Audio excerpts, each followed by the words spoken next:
Hello, ladies and gentlemen. I'm Armani DePaul, host of CBO TV. New show here on CBO TV, and that is New School versus Old School. And this is episode 3 of New School versus Old School, where the fans get to vote in the comments section on who the winner of these debates is going to be. If you're now one of our over 2,000 subscribers, please do us a favor, hit that like button and subscribe to the channel as well. We got a lot of great content here, but without any further ado, let's meet our two experts. So the winner of this show wins a lunch at the world famous Spanx at the Hogs Barbecue and Salon in Pompano Beach. So we'll start off by introducing the winner of the opening episode of New School versus Old School, and that is 56-year-old Mike Razzo, lifelong Yankee fan, Desert Storm veteran, epitomizes the term, if you take the boy out of New York, you could take the boy out of New York, but you can't take the New York out of the boy. His knowledge and understanding of the game comes through loud and clear, only sometimes you can have the disparage of the loud New York rhetoric. Mike, you want to say any few words? Good afternoon or good evening, everybody. Glad to be here. Always interested in talking about the great game, the American pastime, a game that is near and dear to my heart, even though my team is floundering right now. So, and that's the word that I used for today, floundering. Just a great opportunity for me, and I just enjoy being with you guys. And in the other corner, we have 22-year-old Antonio Aponte, a true student of the game who understands analytics to a far greater level, but also a keen sense of the intangibles. Most thought Aponte was headed to law school after his bar mitzvah, but had a greater calling, which was, of course, baseball. He's a senior at Lynn University, majoring in sports management, does baseball broadcasts for the school and the Caribbean Baseball Organization. Antonio, you got any words you want to say? Hey guys, happy to be back. It's a pretty bad day in baseball. Shohei Ohtani got hurt, and the Yankees are no longer on a 10-plus game losing streak, but they lost today. So I'm happy, and I'm ready to get another round in against Mike.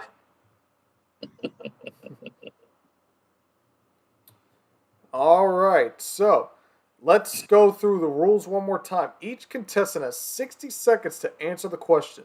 A time will let him know when, the timer, who of course is our CEO, Mario Sigranello, will let them know when there are 10 seconds to go. So, without any further ado, we're going to start off with Antonio for question 1, and then we're just going to keep alternating from there as to who goes first and who goes second. So, Antonio, we'll start off with you with question number 1, and that is, what is more important, OPS, batting average, or on-base percentage? My time begins? Go ahead. Let's start the debate, gentlemen. I'm going to start off by saying none of them. None of those matter more than wins above replacement and OPS plus for position players, and for pitchers fielding independent pitching, and their whip is what matters most, and I'll tell you why. Wins above replacement, it's going to take everything that player does, add it all up, and give us a number, and give us a statistic that we could base our projection of that player off of. It goes past their on-base percentage. It goes past their slugging percentage. It gives an overall contribution. We can see their offense and defense together, as well as their base running. Big example of that is Hae-Soy Kim out in the Padres organization. Top 5 in WAR. You don't hear him about him much, but he's swiped over 20 bases, and he's been great defensively. OPS plus is huge. It takes measurement of the player's offensive abilities, regardless of their home ballpark. That's really big. The traditional batting average does not capture walks. It does not capture the strength of the player's ability to hit in their home ballpark. So it goes past just the basic numbers. So it's really huge. For the pitchers, FIP, it takes out the account of a good defense. We need to know what a pitcher can do, what's in his control. And that's all he can do. It's throw strikes and throw balls. He can't control what goes on behind them, and the fielding independent pitching does a very good job of giving a true number of what a pitcher can do with his control. Lastly, walks plus hits per inning. If a pitcher has a low whip, we can project that they're a good player. If they can keep guys off of base, they're most likely going to be successful. So none of those standard traditional values to me really matter. I look past that. I really like the advanced statistics, and I think the game's moving that way. All right, that's Antonio. Mike, what say you? Completely opposite. Here we go, boys. If at the end of the baseball season you were to have a report card from your respected coaching staff, i.e. teachers, then all of the stuff that he just described would be great to analyze. But a guy goes 1 for 21 and he is in the doghouse, he gets another at-bat, and he drives in the winning run. That is not going to show in any stats. So for me, traditionally speaking, there's 3 stats that matter in baseball that were always important and will always remain to be the most important stats. 1, offensively, it's getting on base, so on-base percentage. I don't care how you get on base. You've got to get on base in order to get around to score. And the second statistic that's important is batting average. So guys get on base, guys hit the ball, guys score. They move around the bases. That's the main objective offensively. All the other stuff, conglomerations, analytics, put it all off to the side, analyze it at the end of the year, use it in part of your trades and part of your signings, fine. But on the field, get on base, hit them around the bases, get across the plate. For the defensive side of it, defensive metrics have a little bit different importance because you got to field the baseball, you got to throw the baseball, you got to catch the baseball. Look, if you're in the major leagues and you don't do that, you don't belong in the major league. So we don't need that stat. Earned run average is the only thing that matters for pitchers. I don't care what anybody says. I will take Ferguson Jenkins, Burt Blyleven, Steve Carlton, Ron Guidry. I can go on and on and on. Jim Palmer. I can go on and on and on. I can go to modern day guys. Earned run average. The guys who have these 2s and 2.5, they win. And that's what's most important. All right, I could definitely feel the passion from Mike on that one. So that was. I'm just giving you my opinion. I'm not saying anything about Antonio's opinion. There's nothing wrong with that. Nothing wrong with that at all. And in fact, we're gonna go to Mike now to start things off on question number 2. And oh boy, I'm really interested in hearing about this one. So, Mike, the question for you to start things off is Barry Bonds or Willie Mays? Well, there's no doubt about it that Bonds was a great baseball player. And he is now what everybody refers to as the best steroid era player ever. Okay, great. He still had to put a round bat on a round ball coming at him at 90 miles an hour and hit it out of the park. What the enhancements allow players to do is be ready to do that every day. I won't go any further. Hands down, Willie Mays is a top 5 baseball player of all time. And if I had to choose anybody, it would be Willie Mays. All right, Antonio, what say you? Bad take, Mike. Mike just came on here and spoke for a minute and change about how players' on-base percentage, slugging, and OPS matter so much. Mike, who has a better on-base percentage, Barry Bonds or Willie Mays? I'll answer it for you. It's Bonds, and he's got him by almost 100 points. His slugging percentage is better by 50 points. His on-base plus slugging is better by almost 100 points. And his on-base plus slugging plus, which is my favorite statistic, Bonds beats Mays out by almost 30 points as well. Career wins above replacement goes to Bonds. More home runs, more RBIs, more stolen bases, 7 MVPs for Bonds, 2 batting titles, 12 Silver Sluggers. He beats Mays in almost every category. I don't care what you think about Bonds in the steroid era or not. You have to take that out. You look at their numbers. Bonds is the better player. Hands down. Don't tell me, oh, he used steroids. Oh, but Mays didn't. First off, not proven. Second off, the whole league was. Just putting it out there. Does that cancel things out? I say so. Does it matter that he took them? Doesn't matter to me. His numbers were better than everything else. Bottom line, Bonds is the better player, and he did it in a shorter period of time. Antonio trying to stamp his authority here. I like it. He's wrong. He's wrong, but that's a good argument. Oh, I love doing these shows. Antonio, we're going to start things off with you. Landy, indeed. Let's move on to question number 3, and we'll start things off with Antonio once again. You're starting a baseball team from scratch. Pick 5 players, and they all get 7-year contracts. Yeah, really easy. Easy choices for me. Spencer Strider, Jackson Holliday, Shohei Ohtani, Juan Soto, and Paul Skeens, and I'll explain a little bit why on each. Aside from Ohtani, every single player that I mentioned is under 25. 7-year contracts for all of them. That's a dynasty I've already set up. Reason I picked Shohei, the lone wolf that's not under 25, is because he's probably one of the greatest players this game's ever seen, and he's only been in the league 6-7 years. Absolute unbelievable what he's able to do. Like I said earlier in the show, some unfortunate news came out about Ohtani. But even if he can't pitch, guess what? He's still the best hitter in the league. Strider, high strikeout rates, low ERA, low FIP.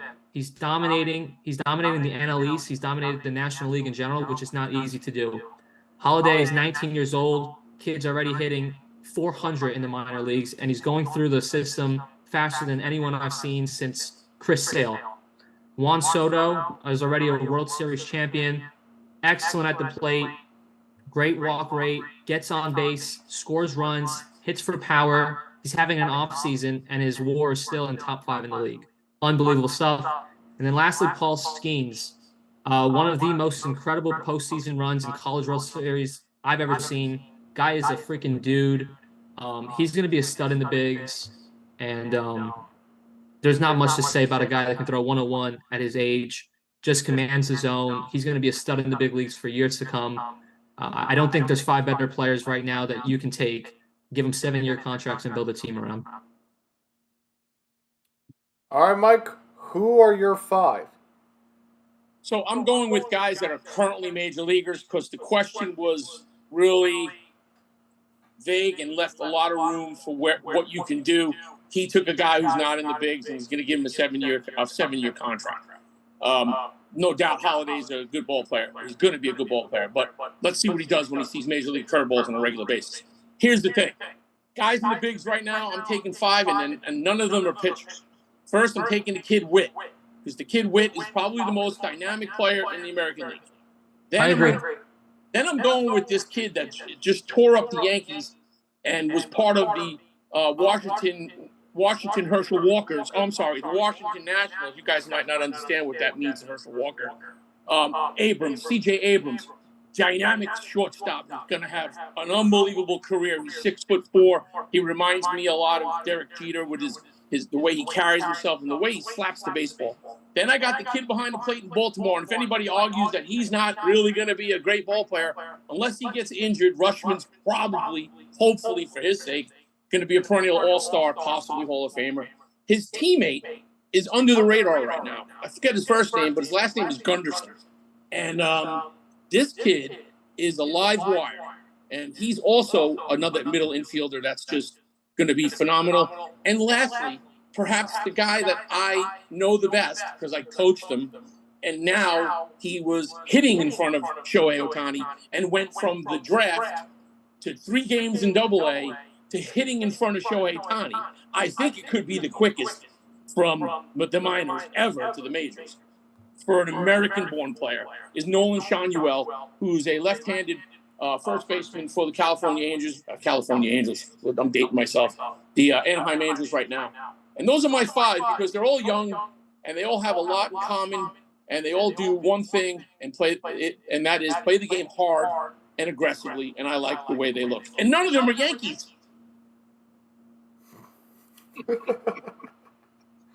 Well, I wouldn't pick anyone on a 61 and 65 team either, so. Judge, you can argue, but he's 30 years old.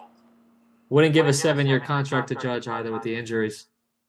But he's great. But at the end of that, it's going to be brutal. All right, let's move on to question number 4, and Roz is going to start things off here. Best manager in the game today? That's a tough question. You know, once again, it's another one of these questions that you're asking for a specific guy because there's so many different managers right now in the game doing great stuff. From the National League, the American League, cellar dweller guys.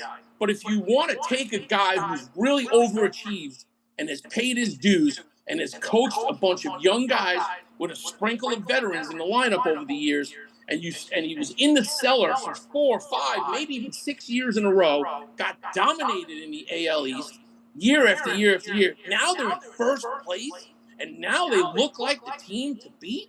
You got to give a guy like Brendan Hyde the right kudos for what he has done, because he has maintained his coaching philosophy, and he has taught these kids that the only thing that matters is what you do for the team, and they're winning, and they're young, and they're going to be tough to beat. I just think I'm going to give it to Brendan Hyde. You can mention all the other guys; they're all great. I'm not saying none of them are great. Davey Martinez doing a great job. Terry Francona, who's probably going to be done coaching here very soon. Great job with his team. I mean, they're just doing it. Rocco Baldelli. I mean, they're all doing good stuff. 10 seconds. I'm just going to go with Brendan Hyde, just because of what they've done over the past 5, 6, 7 years and where they are right now. All right, Antonio, what say you? I'm going to go with a different route. I'm actually going to go the old school route. I think recency bias was a little bit showing there. I'm going to take someone who's done really good over the course of his career, and that's Dusty Baker. The guy's won multiple managers of the years, has coached multiple all-star teams. He won a World Series in Houston. He was probably a fly ball away in 2003 from going to a World Series. The guy has a winning track record, one of the best records in Major League history. He did great things in Chicago and San Francisco, and now in Houston. He's really built a dynasty down there. It's hard to argue against Baker. 2,165 wins right now, 540 win percentage. He's coached a great team so far in Houston. I know they're in the wild card, but I think the team's really getting hot, and I think it has a lot to do with how Baker's managed the team, managed through some injuries, was able to get some players back in Verlander, made some trades, and that team looks really good. And I just can't really think of any year in Baker's career over the past 5-10 years that the team has not looked good. He's a solid winner, and a couple of pennants. Really good career for Baker. Can I chime in on that? Go ahead. Listen, Dusty Baker is a great coach. He's a great man of baseball. But he was handed a team that was at the height of their success. He was handed a team that has been winning, and they have a lot of money behind them. And I'm not taking anything away from Baker. I happen to know, and I happen to know of his philosophies. He's not teaching any of those guys what to do, because they're already doing what they were doing prior to him coming. I disagree. I think Dusty, but he's a student of the game, even at his age. Even at his age, he's a student of the game. No, he's not throwing BP. He's not on the field. He's not hitting fungos. Well, he's 74, Mike. Listen, He's 74. Look at the question. 10 seconds. Manager. I'm not saying he's not great. I'm not. Once again, let me lay down on the ground there. He's a great guy, great coach. He's not teaching. Time. All right, well, let's move on to the final question before Mike and Antonio decide to rip each other's heads off. And maybe they'll do it after the debate. Who knows? Question number 5. We'll start things off with Antonio here. And this is the final question. Relief pitchers must throw to 3 batters in order to speed up the game. Should the rule be disbanded for postseason? No, for 2 reasons. First off, why would you ban something in the postseason that's introduced in the regular season? If it's in the regular season, keep it in the postseason. You're going to get guys hurt. Guys are not used to it because they just went through a whole season of not doing it. So absolutely not. You should not ever take a rule away in the playoffs that's in the regular season. That's just from a logistical standpoint. From a baseball standpoint, I actually like it. I think it makes the game more strategic. Managers have to do a better job of managing their bullpen because they can't just put a guy in for 1 batter. And I think it helps the game. I don't think it's fair that managers can just put in a pitcher to face a single batter. Obviously, it's not obviously, but usually it's a lefty specialist to get the player out and then pull him out. Managers on the other side can't just take a player out of their lineup and then reinsert a new player or reinsert the player after the at-bat's over. Why are pitchers allowed to come out, put a new one in? It does slow down the game, which I don't think is good for the game. And truthfully, I don't understand why you would want to take out a rule in the playoffs that's not going to be happening in the regular season. Keep the 3. It makes it more strategic, and I think it makes for some better matchups as well. All right, Mike, give it your best shot. What do you got to say? The rule is stupid. First, speed up the game by taking away the over and back and the intentional walk. What they save, 30 seconds a game? Now they want to speed up the game by not allowing a reliever to come out after facing one player, one batter. Stupidity. If you want to do it for the regular season, okay, I've accepted it. However, in the playoffs, Graham Lloyd's going to come out and face your best lefty. And because he is a lefty specialist, he shouldn't have to face 3 guys. It's part of the game. Management of the game and TV ratings and length of the game and TV ratings should not be involved with the rules of the game. The rules of the game would have been in stone forever. How do you take away some of these rules thinking that it's enhancing the game? And then young guys like this guy, Antonio, analyzes it and sees it good. But see, what he missed was Mel Allen's Twib notes every Saturday afternoon in the late 60s and 70s, where you watched all this stuff and you watched capsules of games, and then you went and watched every game that you could because it was fascinating to see the game played and all of the minutiae and all the little things you had to do. I watched Len Barker throw 4 pitches to intentional walk, and on the 4th pitch, he threw it to the backstop. And then the guy that was at first made it to 3rd. The next guy hit a fly ball, and the game was over. So they've taken some of this stuff out of the game. And this 3 batter rule is just another way of ruining the game that was perfectly laid out by the founding fathers of baseball. Once again, my opinion, but I think it's got to go.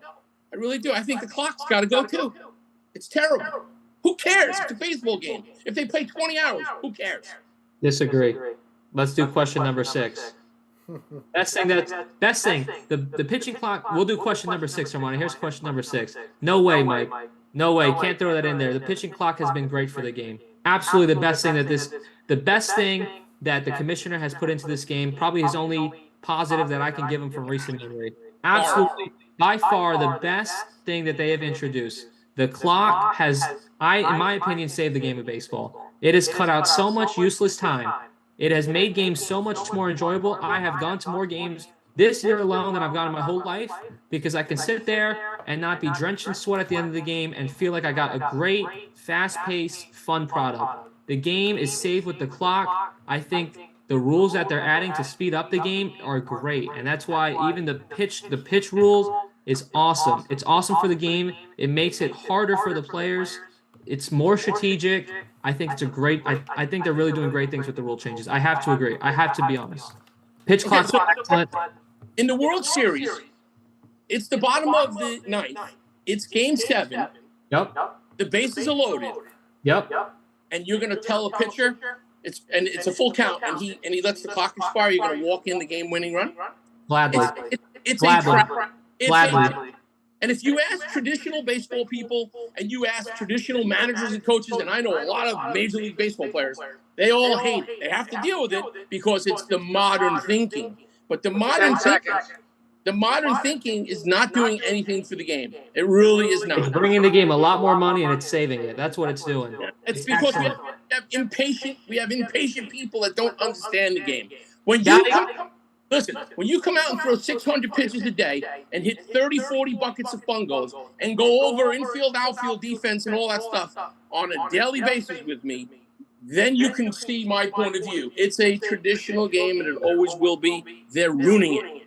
No. Disagree. Doesn't take 30 seconds to get on the mound and throw a pitch. Excellent idea. Doesn't take 15 seconds to get into the batter's box. They're doing good work. Well, wasn't planning on a question number 6, but I guess it happened, and boy, howdy, did these guys go at it. Oh, my God. Well, it's not a matter of opinion, obviously. That's why they call it old school versus new school. Oh, no, it's fantastic. Oh, no, it's fantastic. And, it's fantastic. And you know what? It's interesting because I'll be honest, I'm not the biggest, knowledge of base guy has the most knowledge of baseball. I mean, my two sports are NASCAR and football, but to hear things like this, to learn, not only being a host, but I'm also learning, seeing two different sides of it. It's really interesting. That's what makes all these debates so fun. Really seeing just two different perspectives. And then sometimes, you're afraid, okay, do we need to put the hatchets down? But overall, this has been fantastic. I had fun. Mike, I had fun. I love you. I love you too, buddy. I really wish you guys would have asked number 11. That was the question. That was the question of the day. You didn't ask number 11. Save it for the next episode. I got to look at it. We can't tell the audience. Don't tell me out in person, but I could. No, I'm not saying nothing. If just look at the number 11. Oh, that is a good one. Yeah, that is a good one. All right, so looks like the numbers are in. So by a slim margin from our judges, a 2-1 win. Congratulations to Antonio Aponte, back-to-back wins. You're on your way to Spanx, the Hog Barbecue and Saloon in Pompano Beach. The brisket and Mario Signorello's favorite Italian sausage Philly cheesesteak is to die for. Mario, you need to tell me about that Philly cheesesteak pronto. But congratulations to Antonio on winning the third edition, the first live edition of New School versus Old School. Gentlemen, you guys were fantastic this time around. I think this has been my favorite debate so far out of the three. You both did great. Armani, you did well yourself. All of you guys did. Thank you so much. It's been really fun. It's a different experience to do it live. I really like it. Adds a new pressure. What do you think, Mike? It kind of adds a little pressure to us to get it right the first time. I've been through a lot in my life. This is fun, more fun than pressure, but it is what it is. And I hope people will tune in and they understand.